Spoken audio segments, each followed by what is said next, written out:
नमस्कार दोस्तों, मैं अजय यादव। आज हम बात करने वाले हैं एक बहुत ही सीरियस और इम्पॉर्टेंट टॉपिक पर कि ऐसा क्यों है कि यूपी और बिहार राज्य आज भी इतने गरीब हैं। आज हम जानेंगे इनके रीजंस के बारे में कि ये राज्य इतने गरीब कैसे हो गए। अंग्रेज़ों के आने से पहले ये राज्य जो थे वो बहुत ही समृद्ध और खुशहाल राज्य हुआ करते थे। अंग्रेज़ों के आने के बाद ऐसी कौन सी नीतियाँ अंग्रेज़ों ने लगाई या कौन सी पॉलिसीज़ बनाई जिसके तहत ये राज्य धीरे धीरे गरीब होते चले गए। तो इससे पहले हम जानेंगे कुछ स्टैटिस्टिक्स के बारे में इन राज्यों के। Net state domestic product per capita जो इनकम होती है किसी राज्य में, इसमें 1960 में जो बिहार राज्य था वो सबसे लास्ट रैंक पर था और Uttar Pradesh third last rank पर था आउट ऑफ 12 मेजर स्टेट्स में से।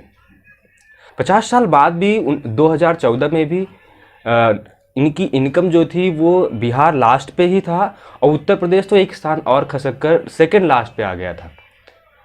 तो ये इनकी जो स्थिति है आज, ये रातों रात नहीं हो गई। बहुत सारे हिस्टोरिकल रीजंस थे इनके गरीब और पिछड़े हुए हो जाने के। तो आज हम इन्हीं रीजंस के बारे में जानेंगे कि क्या ऐसे रीजंस थे, क्या क्या ऐसी पॉलिसीज़ बनाई गई थी इन राज्यों के लिए, अंग्रेज़ों द्वारा हो या इंडियन गवर्नमेंट के द्वारा हो, जिससे ये इतने पिछड़े हुए हो गए। पहला रीज़न था अनइक्वल लैंड डिस्ट्रीब्यूशन। अंग्रेज़ों ने 1793 में परमानेंट सेटलमेंट एक्ट लागू किया था। इसके तहत अंग्रेज जो टैक्स वसूला करते थे उनके वो 3 सिस्टम बनाए थे। पहला था ज़मींदारी सिस्टम, दूसरा रियायतवारी और तीसरा जो था वो था महलवारी सिस्टम। तो यूपी और बिहार राज्यों में ज़मींदारी सिस्टम यूज़ किया जाता था। ज़मींदारी में क्या होता था कि अंग्रेज़ों ने कुछ ज़मींदार बनाए हुए थे जो किसानों से टैक्स वसूल कर अंग्रेज़ों को दिया करते थे। लेकिन इस परमानेंट सेटलमेंट एक्ट के तहत अंग्रेज़ों ने टैक्स को फिक्स कर दिया था। अब इससे क्या होता था कि चाहे जो किसान था उसकी फसल अच्छी हुई हो तो भी उसे उतना ही टैक्स देना होता था। अगर किसी कारणवश या बाढ़ या किसी आपदा के वश अगर उसकी फसल नष्ट हो गई है तो भी उसे टैक्स देना ही होता था। और टैक्स न दे पाने से ज़मींदार उनकी ज़मीनों को हड़प लिया करते थे। लेकिन अगर हम दूसरे राज्यों में देखें कि जैसे उस समय मद्रास और जो बॉम्बे राज्य हुआ करते थे, इन राज्यों में रियायतवारी सिस्टम लागू किया गया था। रियायतवारी सिस्टम में ऐसा था कि अगर फसल अच्छी हुई है तो उनको टैक्स ज़्यादा देना होता था, अगर फसल नष्ट हो गई है या कम हुई है तो उनको टैक्स कम देना पड़ता था। इससे किसानों पर उतना प्रेशर नहीं पड़ता था। ज़मींदारी सिस्टम को 1947 में हटा दिया गया था, लेकिन तब तक इन राज्यों पर बहुत ही ज़्यादा प्रभाव पड़ गया था और यहाँ की बहुत सारे किसान अपनी ज़मीनें खो चुके थे। Nobel peace prize winner Abhijit Banerjee और श्रेयस अय्यर ने एक रिपोर्ट तैयार की थी जिसमें उन्होंने तुलना की थी उन राज्यों में जहाँ ज़मींदारी सिस्टम लागू था उन राज्यों से जहाँ ज़मींदारी सिस्टम नहीं लागू था। जहाँ पर ये सिस्टम लागू था वहाँ का एग्रीकल्चर परफॉर्मेंस बहुत ही कम हुआ करता था। 1960 ईस्वी में वहाँ का लिटरेसी रेट भी बहुत कम हुआ करता था।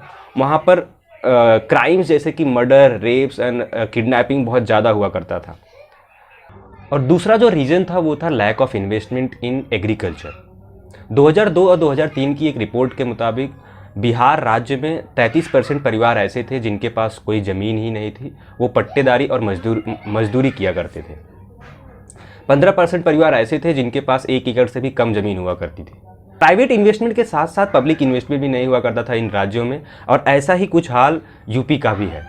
1980 के दशक में यूपी और बिहार के राज्यों के किसान ग्राउंड वाटर इरिगेशन यूज़ करने लगे थे, लेकिन उनसे ज़्यादा कुछ फ़ायदा नहीं हुआ क्योंकि वहाँ पर प्रॉपर बिजली की सप्लाई नहीं हुआ करती थी। फर्टिलाइज़र और डीजल के दाम बहुत ज़्यादा बढ़ चुके थे और दूसरी तरफ उनके फसलों की कीमतें में बढ़ावा नहीं हो रहा था।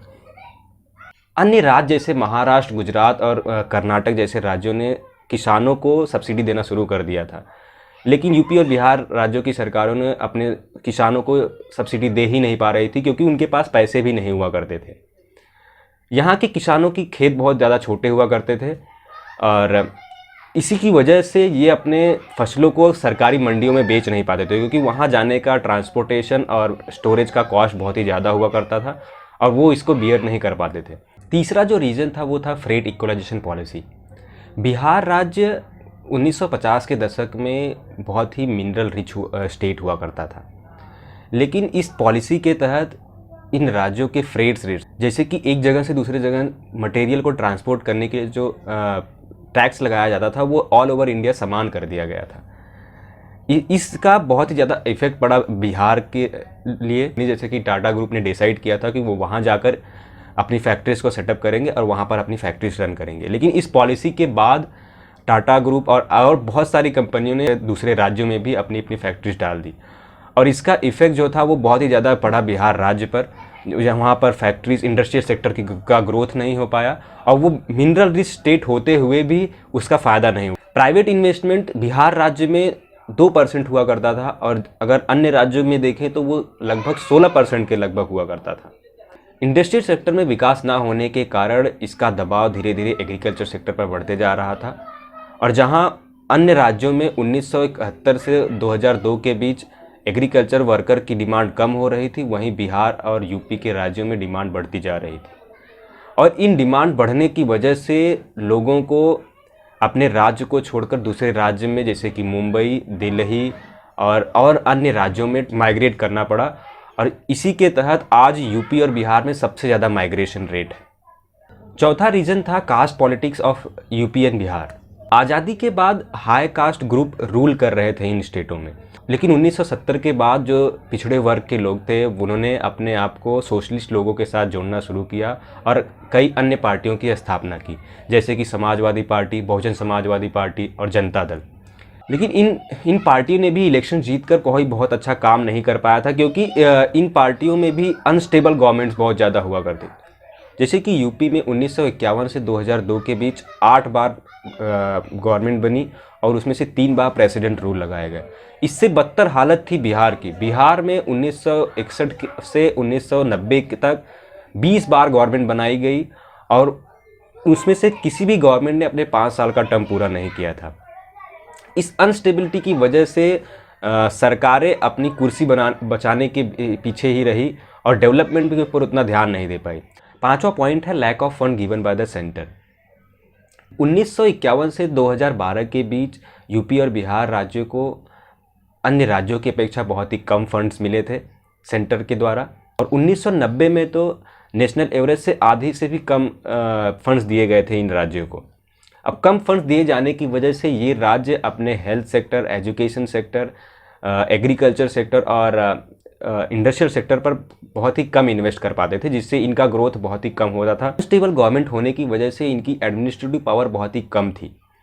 जैसे कि बिहार राज्य को जब 8 और 9 प्लान के तहत जो फंड्स मिले भी थे उसका उन्होंने 50% भी यूज़ नहीं कर पाए थे। ये तो हमने जाना कुछ रीजंस जिसकी वजह से ये राज्य इतने पिछड़े हुए और गरीब रह गए। लेकिन अगर भारत देश को विकसित राष्ट्र बनना है तो इन राज्यों को भी विकसित बनाना होगा और इन राज्यों को विकसित बनाने के लिए हमें कुछ सॉल्यूशंस देने होंगे या गवर्नमेंट को कुछ ऐसे सॉल्यूशंस निकालने होंगे इन राज्यों को उबारने के लिए और विकसित राष्ट्र की तरफ ले जाने के लिए। कि जो भारत की आबादी है उसकी 25% जनसंख्या इन दोनों राज्यों में ही रहती है, तो इन राज्यों को हम पीछे नहीं छोड़ सकते हैं। तो आइए हम एक एक करके जानेंगे कुछ सॉल्यूशंस जिसके द्वारा इन राज्यों को गरीबी से उबारा जा सकता है। पहला, लैंड डिस्ट्रीब्यूशन और लैंड सिक्योरिटी को बढ़ाना चाहिए, जिसके तहत गरीबों को भी खेती करने के लिए ज़मीन मिले और वो खेती कर कर ही आगे भी बढ़ सकते हैं। दूसरा पॉइंट है कि और भी ज़्यादा सपोर्ट मिले सेंट्रल गवर्नमेंट की तरफ से, अन्य राज्यों की अपेक्षा इनको ज़्यादा फंड्स दिए जाएं, जिसके तहत ये अपने अलग अलग सेक्टर जैसे कि एजुकेशन सेक्टर, हेल्थ सेक्टर और इंडस्ट्रियल सेक्टर्स में आगे बढ़ सके और अन्य राज्यों की तरह ही ये भी उभर सके। तीसरा जो पॉइंट है वो है इंडस्ट्रियल सेक्टर के रिगार्डिंग। यूपी और बिहार की सरकारों को भी और सेंट्रल गवर्नमेंट को भी इस बात पर ज़्यादा ध्यान देना चाहिए कि यहाँ के यूपी और बिहार के राज्यों में ज़्यादा से ज़्यादा इंडस्ट्रियल सेक्टर लगाया जाए, जिसके तहत यहाँ के लोगों को एम्प्लॉयबिलिटी मिलेगी। जब लोग यहाँ पर ही रहकर काम करने लगेंगे तो ये पहले से ज़्यादा मजबूत भी होंगे और जो माइग्रेशन रेट इतना ज़्यादा है इन राज्यों का वो भी बहुत ही ज़्यादा कम हो जाएगा। और चौथा पॉइंट जो है वो खासकर यूपी के लिए है। यूपी को अलग अलग भागों में बांट देना चाहिए और छोटे छोटे राज्य होने की वजह से यहाँ की सरकारों को बहुत ज़्यादा टाइम मिलेगा समस्याओं को देखने के लिए और उनको सुलझाने के लिए। तो ये भी बहुत ही बड़ा पॉइंट है। तो आप बताइए, अगर आपके भी मन में कोई ऐसा ही एक सॉल्यूशन हो तो आप भी कमेंट बॉक्स में डाल सकते हैं। और आप बताइए आपको ये वीडियो कैसा लगा। अगर अच्छा लगा तो आप वीडियो को लाइक कर सकते हैं, हमारे चैनल को सब्सक्राइब कर सकते हैं और ऐसे ही भविष्य में हम और भी वीडियोस लाते रहेंगे। धन्यवाद।